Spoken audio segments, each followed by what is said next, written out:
আসসালামু আলাইকুম রহমতুল্লাহি ওয়া বারাকাতুহু। আশা করি আল্লাহ তাআলার রহমতে আপনারা সকলেই ভালো আছেন, আলহামদুলিল্লাহ। সম্মানিত ভাই ও বোনেরা, জান্নাত সিরিজে আপনাদের সবাইকে স্বাগতম। জান্নাতের হকদার সেই মুমিনগণ যারা কোনো দিন ও কোনো কিছু কোনো কাজকে আল্লাহর সাথে শরিক করেনি, অর্থাৎ শিরক করেনি। শিরক করার পর তওবা না করে শিরক নিয়ে মারা যায়নি। পক্ষান্তরে যারা শিরক করে শিরক নিয়ে মারা যায়, কুফরি করে, ইমানের কোনো বিষয়কে অস্বীকার বা মিথ্যা জ্ঞান করে, তাদের জন্য আল্লাহ তাআলার জান্নাত হারাম।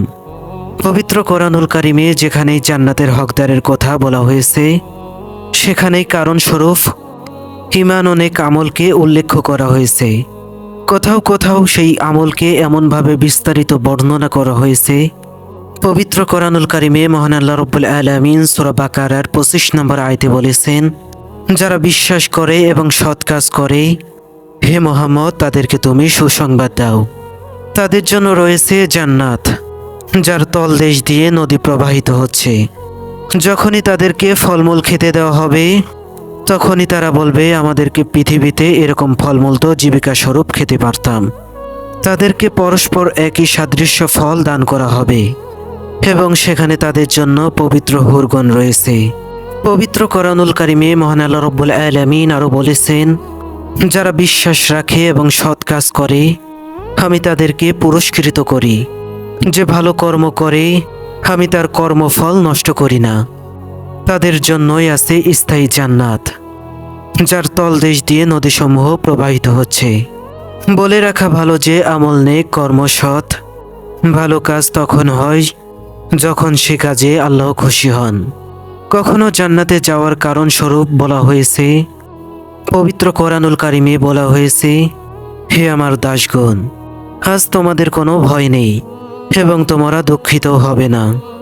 যারা আমার আয়াতকে বিশ্বাস করেছিল এবং আত্মসমর্পণ করেছিলে, তোমরা এবং তোমাদের সহধর্মিণীগণ আনন্দে জান্নাতে প্রবেশ করো।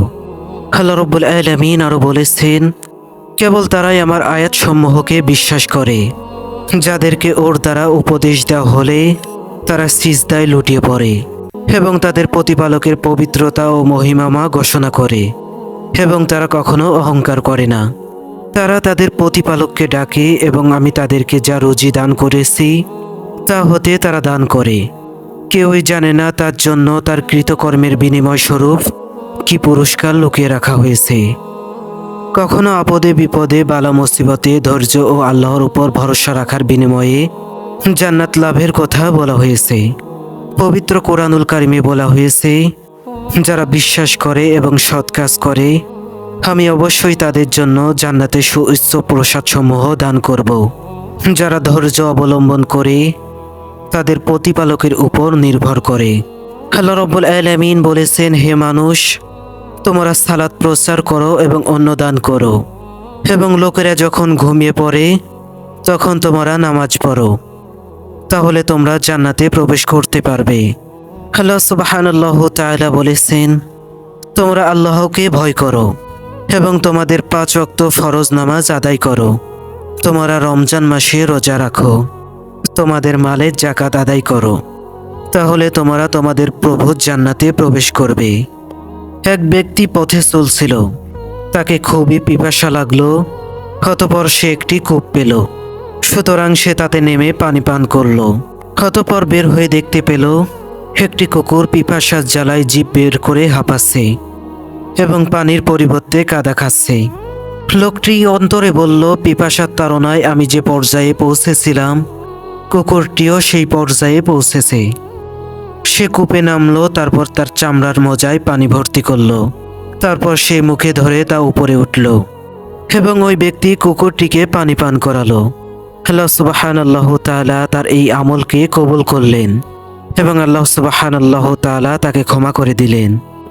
সাহাবাগণ বললেন, হে আল্লাহর রাসূল সাল্লাল্লাহু আলাইহি সাল্লাতু ওয়াসসালাম, জীবজন্তুর প্রতি দয়া প্রদর্শনে কি আমাদের সওয়াব হবে? তখন রাসূল সাল্লাল্লাহু আলাইহি সাল্লাতু ওয়াসসালাম বললেন, প্রত্যেক জীবের প্রতি দয়া প্রদর্শনে নেকি রয়েছে।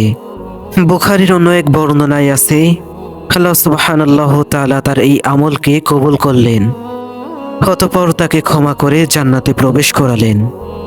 সহিহ মুসলিম শরীফের একটি হাদিসে বলা হয়েছে, যে ব্যক্তি আল্লাহর সাথে অন্য কাউকে অংশীদার করবে না সে আল্লাহ তাআলার জান্নাতে প্রবেশ করবে।